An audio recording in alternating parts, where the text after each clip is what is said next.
Dear friends, welcome to the concluding lecture on the topic of the history of the media in India. In the earlier discussions on this subject, we learnt that the print media in India is among the oldest and the largest in the world. It has also been by and large free except for some phases in history. In the field of electronic media, the arrival of radio had been quite early, but television made its entry rather later. Since then, the growth in all media sectors has been fast and spectacular.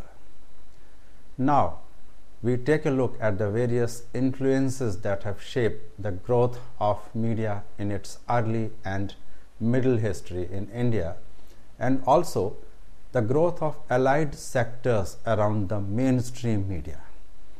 We will also attempt to see how things could turn out in the future based on the observations of the past. As a pillar supporting democracy, the media has seen and weathered a lot of influences since its first appearances in India.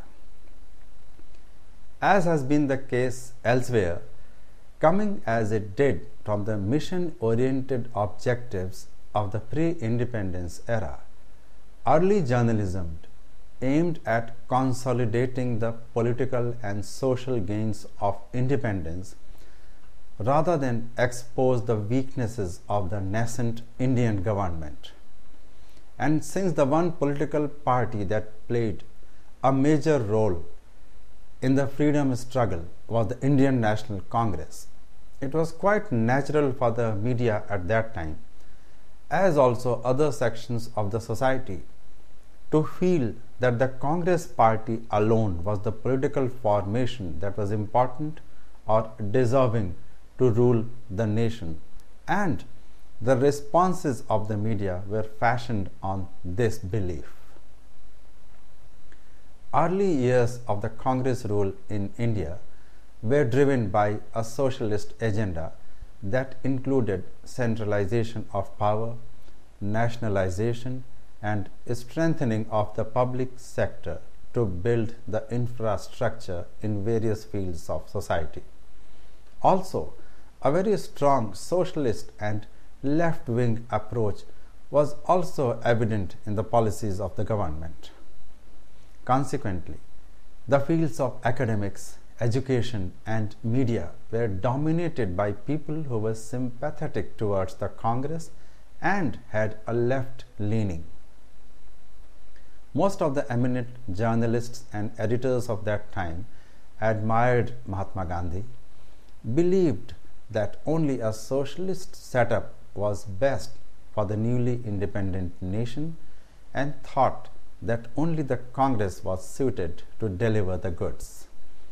Needless to say, only left-leaning editors occupied senior positions and all others found themselves marginalized in the scheme of things. In developments on internal and external fronts, the imprint of a heavily socialist agenda was evident. First, we shall take a look at India's external affairs and what had been the media's role in those decades. The then Prime Minister Jawaharlal Nehru wanted to walk a middle road, not too far from the communist bloc led by the then Soviet Union, and yet not too distant from the US-led capitalist bloc, since Nehru himself was a liberal at heart and mind. Thus emerged the policy of non-alignment, and Nehru was a founder of the non-aligned movement, or NAM as we called it, along with the then Premier Nasser of Egypt and Tito of Yugoslavia. The exigencies of domestic economic reform and development and the changing post-Cold War international environment also helped shape up this policy. At the time of independence in 1947, few Indians had any experience in making or conducting foreign policy. However, the Indian National Congress had established a small foreign department in 1925 to make overseas contacts and to publicize its freedom struggle. From the late 1920s onwards, Nehru, who had the most long-standing interest in world affairs among leaders of that time, formulated the Congress Party's stance on international issues, and as a member of the interim government in 1946, Nehru articulated India's approach to the world. During Nehru's tenure as Prime Minister of India 1947 to 1964, he achieved a domestic consensus on the definition of Indian national interests and foreign policy goals, and the media also reflected this consensus. Most major newspapers in all language of that period, be it the Hindustan Times, the Navbharat Times, the Times of India, the Statesman, the Hindu, etc., appeared to express agreement at the general direction of policy of the Nehru-led government. There was hardly any occasion or opportunity for a divergent opinion. From 1947 until the late 1980s, New Delhi's foreign policy goals enabled it to achieve some successes in carving out an independent international role.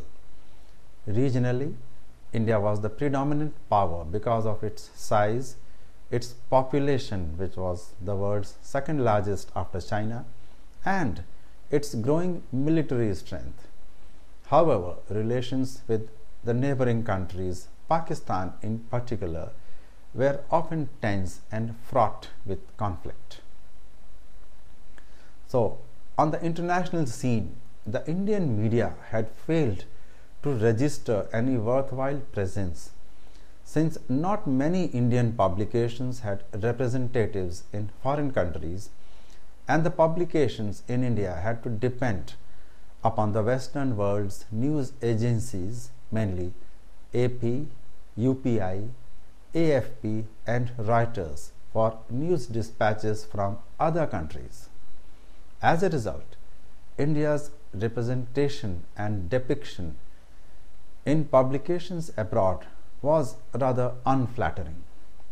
A presumed anti-West stand of the then government of India did not make things any better, and the Delhi-based correspondents of most foreign publications took it easy by writing about the prevailing social ills in India, health and poverty-related stories, and of course, the anti-West rhetoric that most Indian politicians of that time used to indulge in.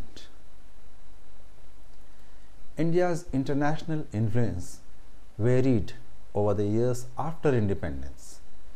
India's prestige and moral authority were high in the 1950s and facilitated the acquisition of developmental assistance from both East and the West. Although the prestige stemmed from India's non-aligned stance, the nation was unable to prevent Cold War politics from becoming intertwined with interstate relations in South Asia. In the 1960s and 1970s, New Delhi's international position among developed and developing countries faded in the course of wars with China and Pakistan, disputes with other countries in South Asia, and India's attempt to balance Pakistan's support from the US and China by signing the Treaty of Peace, Friendship and Cooperation with the Soviet Union in August 1971. Although India obtained substantial Soviet military and economic aid which helped to strengthen the nation, India's influence was undercut regionally and internationally by the perception that its friendship with the Soviet Union prevented a more forthright condemnation of the Soviet presence in Afghanistan in the 1980s. During the same time, New Delhi improved relations with the United States and other developed countries and China while continuing close ties with the Soviet Union, and relations with its South Asian neighbors, especially Pakistan, Sri Lanka, and Nepal, occupied much of the energies of the Ministry of External Affairs. As there were very few commentators in the media who could analyze these developments objectively or even write about the possible turn of events in subsequent decades, the line of observation in the media continued to be limited in nature.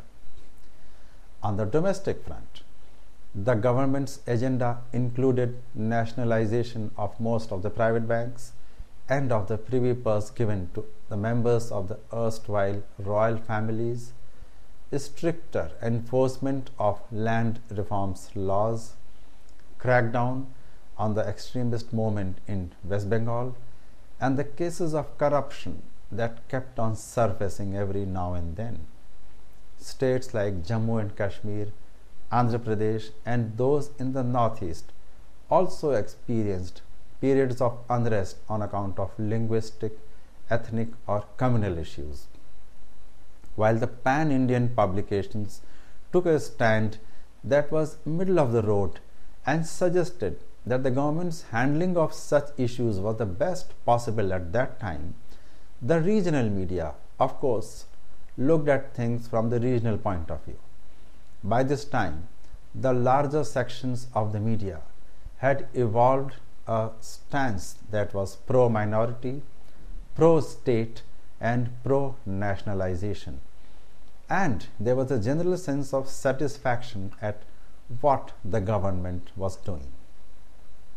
In that period, many regional publications started to appear in many states, including Uttar Pradesh, Andhra Pradesh, Tamil Nadu, and Karnataka, and such publications highlighted regional aspirations. On a more ground level, the media in India had never been too keen to have prying eyes into the lives of politicians or people in public life. Unlike in the West, where every movement of people in public life is tracked by the media, in India, important people were given their privacy as a matter of right. It is debatable whether it was because of a general reverence towards political and other celebrities having played a role in the freedom struggle, or because the media persons themselves were too weak to have the courage to take important people head on. Lack of technology and resources could be another reason for this feeling on the part of the media. The importance of some political families also seems to have weighed on the media's functioning. For years, Jawaharlal Nehru and his family members were kept out of any critical references by the media. This is just one example. The media's lack of objectivity on certain occasions during this period has been the subject of debate, indicating that a section of the media continued to carry the baggage of protecting or promoting the interest of certain political personalities or parties. The attempt in later years of certain TV news channels to give the credit for some acts of the government to a particular political party can be cited as example. At the same time, it is often alleged in some quarters that the mainstream Indian media, meaning the large national newspapers and television channels, often try to promote the interests of certain communities and ignore the problem of others. This too can be said to have historical overtones, since in the days immediately after the partition, the media in India went that extra mile to inculcate a sense of security in the minority community to make their integration in the mainstream easy and smooth. This process was often termed as appeasement on the part of the media as well. The establishment of the Press Council of India with the passage of the Press Council Act after it was first set up in 1956 and abolished during the emergency was supposed to deal with such aberrations. That it did attempt to put things in perspective is evident from one example, that is, the severe strictures it passed against the Times of India in one particular year for asking its editor to protect the chairman of the company that published the Times of India, who was enmeshed in FERA or foreign exchange violation cases, by lobbying with political leaders and writing articles in his support. In later years also, the media continued to face charges of committing lapses, of ignoring the contribution of certain sections of society and people, when the contribution of the late Jayaprakash Narayan, who spearheaded a nationwide movement for reforms just before the emergency, and also a movement against repression in the emergency and for restoration of civil rights, is often relegated to the background. Similarly, the significant role of the former Prime Minister P.V. Narasimha Rao of the Congress Party, who ushered in an era of liberalization, is hardly ever mentioned by the mainstream media when stories of India being on the threshold of becoming a world power are written, simply because Rao did not belong to a political dynasty. So, as mentioned earlier, the media during this part of history of India did go along the state, the ruling formulation of those times, and very often reflected what was going on in the establishment itself. So, now let's come to the part of growth of the regional media. As mentioned earlier, the strengthening of regional political forces and growing aspirations of non-English speaking population saw a steady growth in the regional media. The process started during the late 70s and the 80s, and in the subsequent decades also, the growth in the regional sector actually overtook the growth of the English and other pan-Indian media.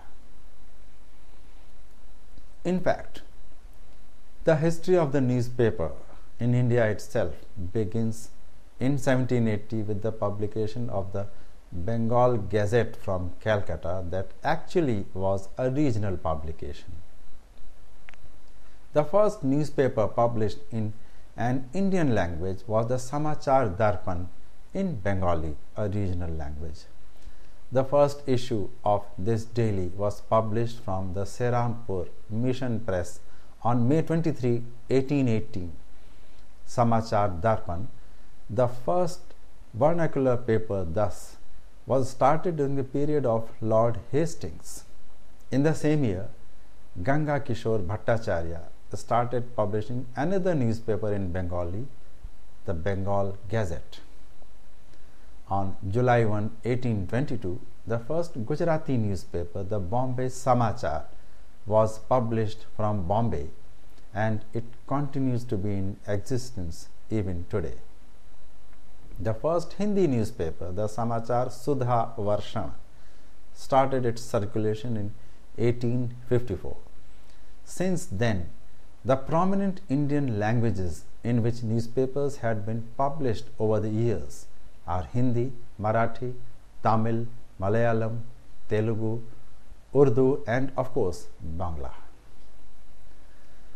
The Indian language newspapers eventually took over the English newspapers in the 80s according to different surveys of newspaper circulation and readership. The main reason was the marketing strategy that was followed by the regional papers, and a notable example is very often given of Enadu, a Telugu daily started by Ramoji Rao, a media tycoon of Andhra Pradesh. The second reason was the growing literacy rate. Increase in the literacy rate had a direct positive effect on the rise of circulation of regional papers. The people were first educated in their mother tongue according to the state in which they lived, and eventually the first thing a literate person would try to do would be to read the vernacular papers and gain knowledge about their immediate surroundings. Moreover, localization of news also contributed to the growth of regional newspapers in India.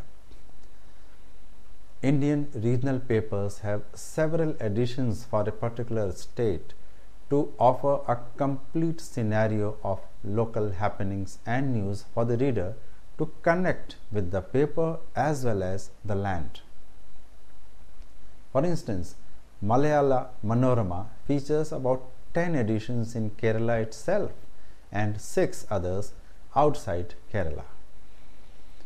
Among the many print publications that tapped the resourcefulness of rural India are Rajasthan Patrika in Rajasthan, Dainik Bhaskar in Madhya Pradesh and many states, Prabhat Khabar in Bihar, Jharkhand, and Amar Ujala in Western UP, Uttarakhand, and many other publications.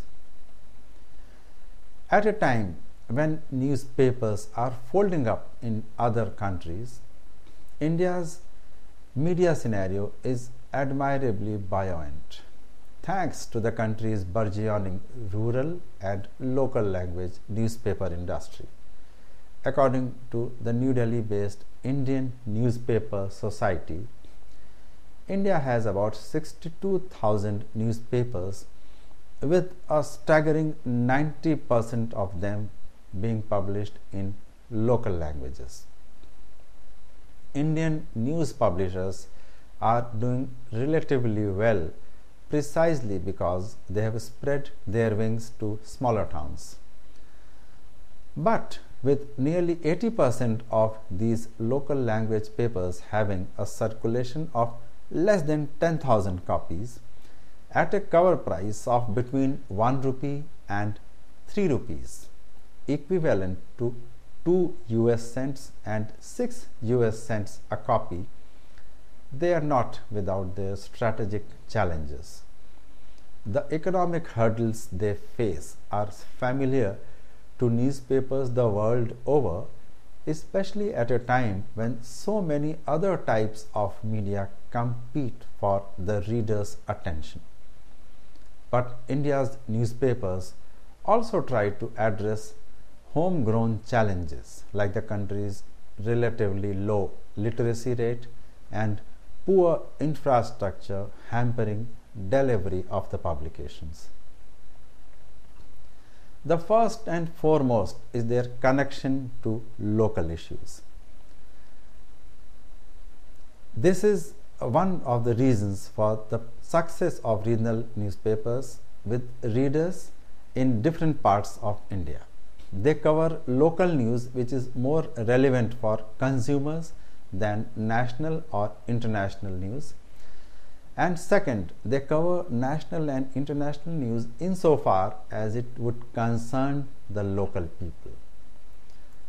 For example, a typical 24-page local edition will have the regular fare of national and regional news, in addition to 8 or 12 district-specific pages with coverage of local events spanning business and politics, as well as social news and profiles of locally known people.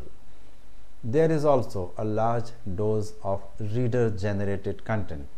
For example, in Inadu, alongside tips on animal husbandry provided by farmers in a weekly column, readers were invited during the state elections some years ago to write about their political opinions and grievances. The idea was to make people feel like it's their own newspaper and their involvement matters. There are also grassroots papers written and published by and for locals. A prominent example is Khabar Lahariya or News Waves, a weekly newspaper based in Chitrakoot, one of the poorest districts in central India. Written in Bundeli, the local language, the paper's all-female staff has forged a reputation for investigative journalism and support of grassroots causes since the paper was founded in 2002 by a New Delhi-based organization. With a readership of 35,000 in nearly 400 villages and a cover price of about 2 rupees, the paper's strength is its bold reporting on issues concerning certain underprivileged communities. But this is an exception to the rule. Most other local newspapers are owned by large parent companies, and media experts note that major newspaper groups, whether urban or rural, are launched thanks to the deep financial pockets of politicians and their supporters, very often businessmen with political ambitions. Some years ago in Andhra Pradesh, for example, the state's now deceased Chief Minister Y.S.R. Reddy started Sakshi, a paper for the hinterland of Andhra Pradesh. This paper now claims a circulation of about 12 lakh copies. Whatever their origins, local papers often depend on the diversified revenue streams of their parent companies for survival. The media group that publishes Inadu, for example, also makes films and has a sprawling studio in the south of the country near Hyderabad. This studio is rented out to film producers in India and abroad. The media house that publishes Rajasthan Patrika sells outdoor advertising, mobile value-added services, and a directory listing service. Like their urban counterparts, local papers also rely on advertising revenues rather than subscriptions and newsstand sales to stay afloat. Working in their favor are the rising disposable incomes of consumers in India's villages, a phenomena that certainly is not lost on consumer goods companies hoping to increase the appeal of their products or services through advertisements adapted to local languages and cultures. In fact, these locally focused advertisements have helped rural newspapers weather the global economic downturn. According to the Audit Bureau of Circulation, a voluntary organization of publishers, advertisers, and advertising agencies, while circulation for most publications has remained static, the ad revenues have taken a beating as well. And as marketing budgets continued to be squeezed, advertisers started scrutinizing their spending in local language papers more closely than ever while hunting for more ways to reach consumers. An example in this regard is of Lokmat, a newspaper based in Nagpur in Maharashtra. This paper owed its success to having a community platform comprising women, youth, and children. For a small annual fee, the paper's nearly 5 lakh members or readers, as you would call it, are entitled to free medical checkup, passes for cultural programs, and invitations to product sampling events run by consumer goods companies. While advertising is one ongoing challenge, distribution continued to be another, especially in view of the poor state of infrastructure in rural regions, including roads and even connectivity to villages. Typically, publications in India used to hire distributors in urban areas to deliver newspapers to homes by 7 in the morning or even earlier. Agents and sub-agents were recruited for smaller towns and villages. Until a few years ago, rural areas received what publishing houses referred to as the dark or the early evening edition. Each day, these editions needed to be published earlier than the others' local city editions to accommodate the long hours necessary to transport them to the readers in far-off places.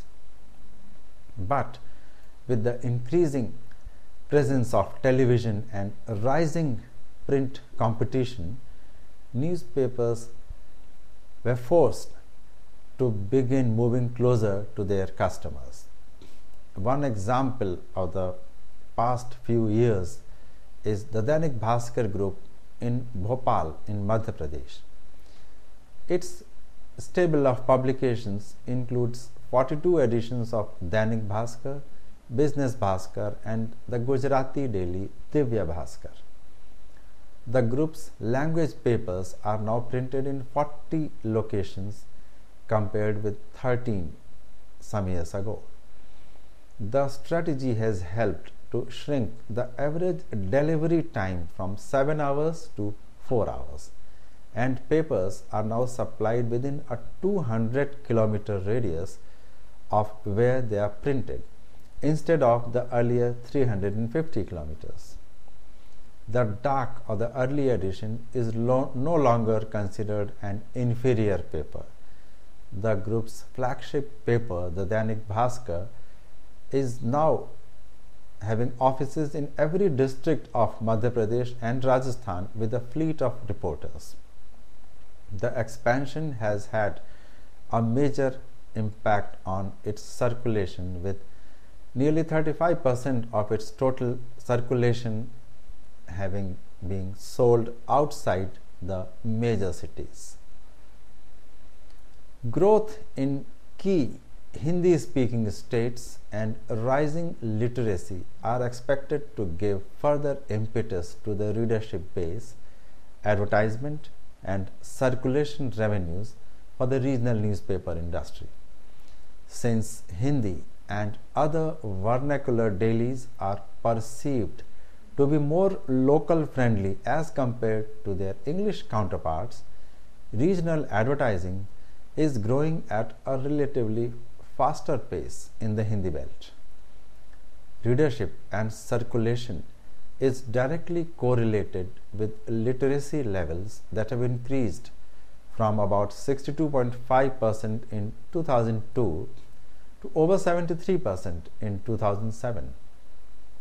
With nearly 69% of the Indian population being rural, readership of newspapers is expected to increase further with increase in literacy levels. Due to enhanced aspirations and increased purchasing power, the Tier 2 and Tier 3 city and rural consumers have also become a target group of the marketeers. With that, advertisers have realized the need for local campaigns, and hence media planners are finding that the regional media is an attractive option to reach local consumers. Even though 70% of India's newspaper reading households reside in rural India, marketeers advertisers and consequently media players have traditionally focused on urban areas. The perception was that although in absolute numbers rural India might be ahead of urban India, most of the consuming power was still concentrated in urban India. This paradigm has gradually changed, and not without good reason. In absolute terms, the size of middle and higher income households in rural India was expected to be double of that of urban India in the years 2007 to 2009. Since the growth rate is higher in the towns having a population of up to 30 lakhs, that is the tier 2 cities, there is a consequent increase in the print media circulation in these areas, with players focusing more on local content. Despite the significant consumption potential of smaller towns and rural areas, the reach of the media continued to be relatively lower in the smaller category of towns and cities, while larger cities had started to become saturated in terms of media reach. Hence, the small towns in later years started offering better potential for growth in media consumption. This demand had been slowly fulfilled by locally relevant and easy to reach regional papers. But the biggest challenge confronting such local and regional papers, that is illiteracy, still looms large. While it is argued in some quarters that local publications do contribute to increase literacy in the local language, many people do not agree to this contention. Editions in local languages do not necessarily mean that the papers are touching rural households. It doesn't even mean that literacy rates in far off areas is improving any further. However, the growth of the non-English and regional language media has also given rise to a very interesting debate as to what is meant by regional media. This debate stems from the fact that international institutional financial institutions and private equity funds are now willing to put in more money in these so-called Indian regional media houses rather than the bigger English ones. Such deals are being used as an example of how this so-called regional media has a lot of potential. For instance, a media commentator, Vanita Kohli, has written whether Dainik Jagran, with about 5 crore readers, can be termed a regional daily. Similarly, the Sun network of Tamil Nadu has a share of audience as a network on most days being equal to or more than that of Zee and the Star Group combined. These two incidentally are known as national networks. The Sun network incidentally makes a bulk of its money from its clutch of 24 channels in the 4 South Indian languages, while Star and Zee channels make it largely from the Hindi language channels. The Andhra film industry, for example, makes more Telugu films than Mumbai does every year. So, should the Andhra film industry be termed regional or national? The fact is that in India, the language media had always been bigger than English in terms of audience size. Going by the Indian Readership Survey or the IRS data of as recent as 2008, the top 4 Hindi dailies have more than thrice the number of readers of the Times of India, which was the largest selling English daily. However, in terms of perceptions of purchasing power, the non-English media did lag behind.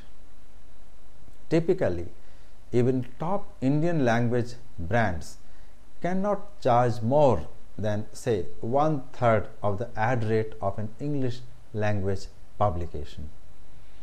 While the ratios may vary, the story is true for news television as well. So eventually, the advertisers also realized the huge potential of the regional paper market, partly due to their own research and more owing to the efforts of the regional papers to make the advertisers aware of the huge market. These advertisers paid revenues to the newspaper house and in return publicized their products and services throughout the locality or the region. Thus, the newspapers in India during this boom time not only acted as news providers but also promoters of certain market products, a certain way of life, certain patterns of consumption, and many things like the habit of saving, the habit of spending money on consumer goods, the importance of education, hygiene, and so on, which was ultimately connected to commercial interests of some companies. The Malayala Manorama releases daily, weekly, monthly, and annual publications from Kerala. It started in 1988 in Tamil and Telugu languages besides Malayalam. It is now published in other language annual editions like Hindi, Bengali, as well as in English. Among the various publications, the Malayala Manorama daily has the largest circulation, selling about 11,50,000 copies daily. In comparison, the Times of India Group publishes the Economic Times also, which was launched in 1961, now Bharat Times in Hindi and Maharashtra Times in Marathi language, and the combined circulation of these three is still a lot more than the Malayala Manorama. Unlike in other parts of the world, however, the battle for the advertisers' budget was not as intense between offline and print publishers and their online rivals. Internet adoption in India even today is very low. In a country with a population of nearly 1.2 billion and growing, there are only about 55.5 million internet users. Meanwhile, there are about more than 40 crore mobile subscribers, yet only 15 to 20% of all handsets are internet enabled. Instead, television has been posing the biggest threat to local language newspapers. In India, nearly 125 million households are said to be owning a television set, and about 80 million of that total have cable or satellite service. According to TAM, a company which measures viewership ratings across India, the rural penetration of television is about 65 million homes, or over 50% of the total penetration of television. So, to round up this part on the growth of regional media, it is important to recall the factors of influences on the media that we discussed earlier. As the regional media also grew, so did regional influences. Publications in different states were more open and prone to influences in that particular region rather than in Delhi or any other metro city. This trend was also bolstered by the fact that most of the regional publications had been supported or promoted by regional or state politicians. So, Now we move on to the changes in the Indian media related to form and shape during recent history. Print publications in the pre-independence era were rather traditional in appearance, having limited kinds of typefaces, designs and formats. Things actually started changing only in the late 70s and early 80s when computers made their appearance in India. The traditional broadsheet newspapers in any language used to be of a standard 54 cm by 38 cm newsprint size. In fact, the size of the newspapers was dependent on the size of the newsprint, which was mostly imported, and it came in this particular size. The newspapers of early years were divided into 8 columns, and the column width also used to be of a standard size of a little under 5 centimeters. However, in the 90s, with the rising cost of newsprint and pressures on advertisement revenues, the newspaper industry soon came out with a unique solution. The width of the standard broadsheet newsprint was reduced as much as by 8 centimeters to give newspapers a slimmer look. The advertisement rates were hiked by almost all newspapers around the same time to strengthen the revenue generation exercise. This was also the time when most newspapers went in for major design changes in their appearance, the choice of typefaces, and so on. A design revolution is said to have transformed newspaper front pages in the past 20 years. This revolution toppled the traditional makeup, replacing it with modern layout. The goal of the newspaper redesigning exercise had been to provide readability, clarity, organization, and order, qualities closely associated with the modern style. This so-called modern front page had horizontal layout with lesser number of columns and simplified headlines, an increased number of visual elements, and a very clear organization of news and other elements on the page. It is often said that this design revolution made newspapers look more alike each other. These debates very often question whether progress of this kind has been beneficial or harmful for the acceptability of newspapers. According to most commentators, the cause of the layout revolution was mainly the introduction of new technology, although competition from other media is also cited as being one of the reasons. But these explanations are unconvincing. Newspapers have been notoriously low and slow to adopt new technologies.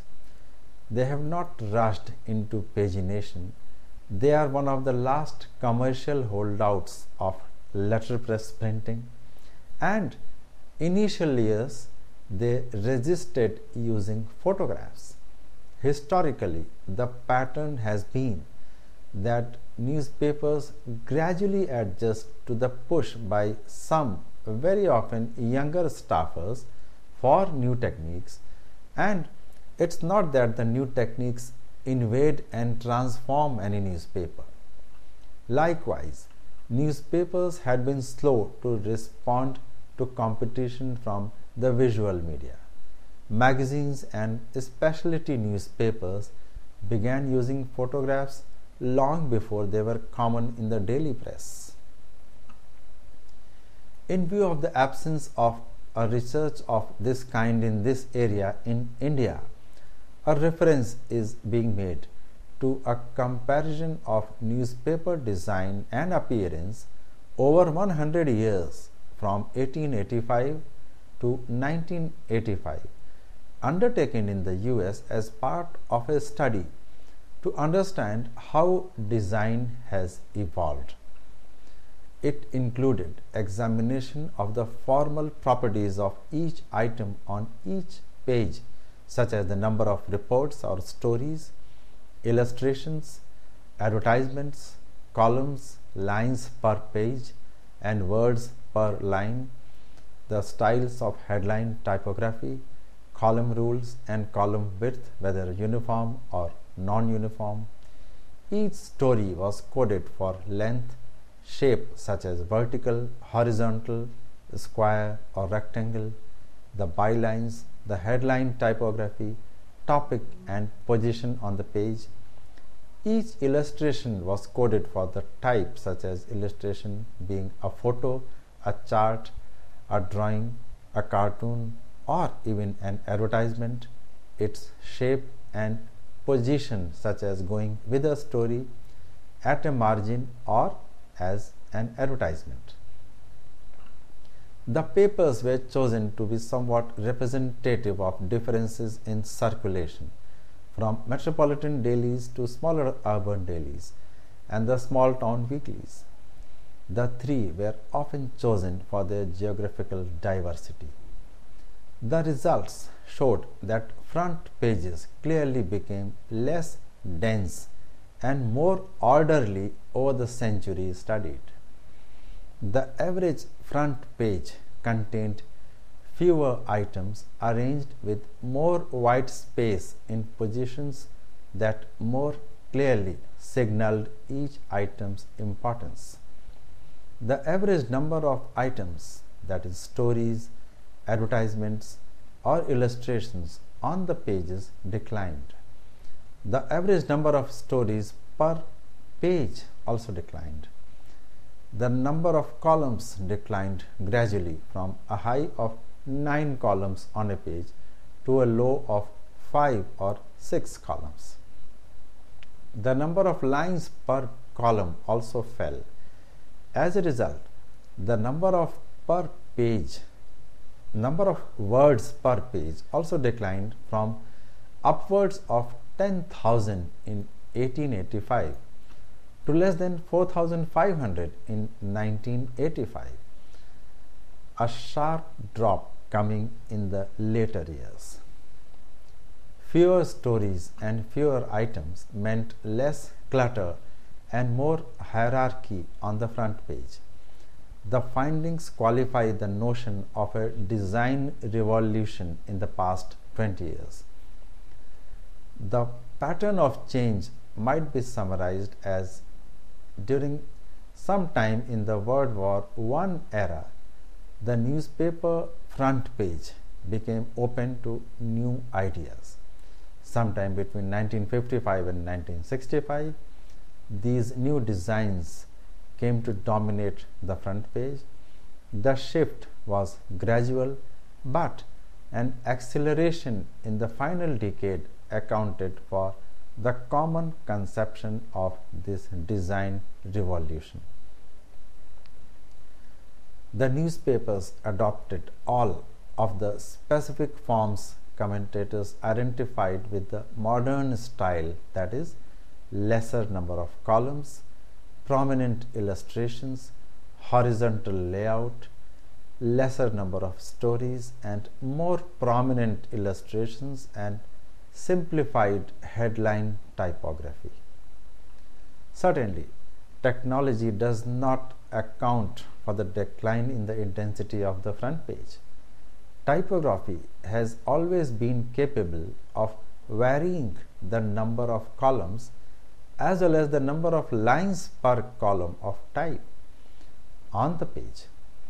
New technology was not needed to reduce the number of words on the page or to simplify headline typography, nor was the prominence of illustrations dependent on technical change. The introduction of technology has been a constant explanation for changes in newspapers, and its use is significant. Newspaper publishers have resisted change But by invoking technology, editors and designers have made change seem inevitable. Technology has been an important element in the background, but not the cause of newspaper design changes. This study is significant because it challenges the conventional wisdom of newspaper design research. By considering a sample in detail over a full century, it suggests the broader trends of the front page. During the century, the newspapers in the study shifted from the complexity of the Victorian era to the simplicity of modernism. The front pages became more orderly. They abandoned the dense, random appearance of the 19th century in favor of a more spacious, more patterned appearance. Newspapers were published during this period in all shapes and sizes, but it was still not clear as to what constituted a successful design. A definition of success is that a design is functional for the newspaper staff, it reflects the content and nature of the newspaper, and it was appreciated even though subconsciously by the readers. That definition comes from the company of media designers, which is famous worldwide, mentioned in a report from a project of the World Association of Newspapers titled Shaping Future of a Newspaper. The report examines new compact editions, the front page revolution, and other format and design changes, both editorially and in advertising, that have been occurring all over the world in the past 2 or 3 decades. It is believed that the newspaper of the future will be more direct and visually focused, with lesser number of unnecessary elements to distract the reader. Newspapers will be less inclined to follow web trends as they come to accept their role as a complementary media alongside the internet. They will see the need to present themselves as a distinctive information outlet to the web because they cannot compete with the web in terms of immediacy. Compact and compelling daily newspapers, multi-section tabloids, and broadsheets will be dead. Classified TV and stock market listings will be gone from newspapers, moving from print to online editions of newspapers and to non-newspaper sites. There will be inevitably fewer regional differences. There will be set quality standards and a universal sharing of sources of information. We will buy the same international edition, navigate the same popular sites, watch the same movies, and buy the same magazines. In addition, designers will enter the same international design competition. It is inevitable that we will be moving towards an international standard of design.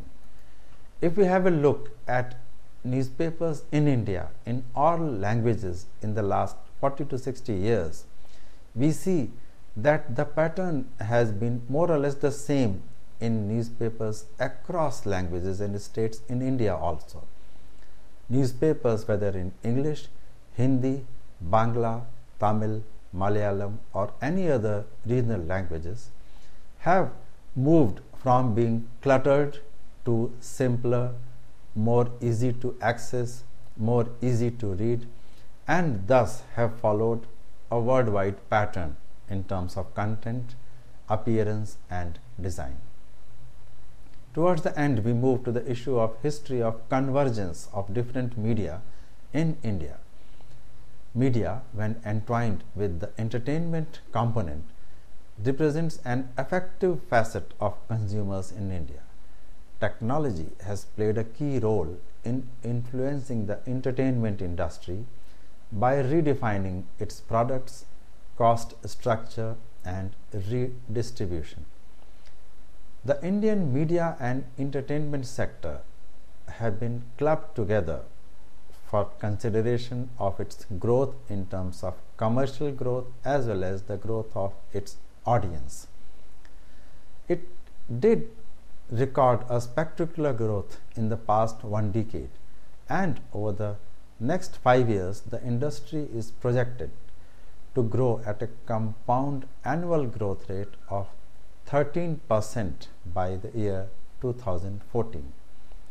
The information and broadcasting industry, including print media, has been witnessing greater inflows of foreign direct investment, and the television industry is also projected to continue to be a major contributor to the overall media industry revenue pie. Radio is considered a mass medium, and it ideally suits the Indian environment, leveraging its twin advantages of wide coverage and cost effectiveness. The print media industry is projected to grow at a rate of 9%, and as per the Indian Readership Survey of the IRS for the third quarter of 2010, the growth of the regional media, including Hindi and others, will be far greater than that of English. The average issue readership of the newspapers in the last quarter increased to 15 million in the last round of the survey, which ended in 2008.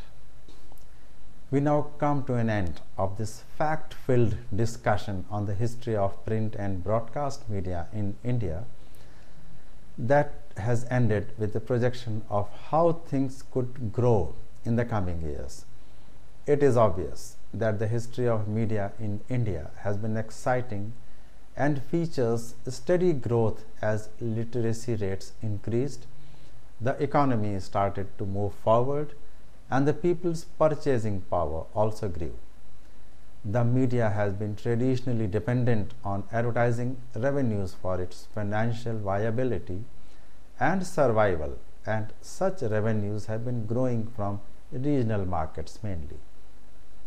In years to come, it is likely that the traditional media will coexist along with the new digital media and grow further. We shall take up a new project of study in our next discussion. Till then, my best wishes and thank you.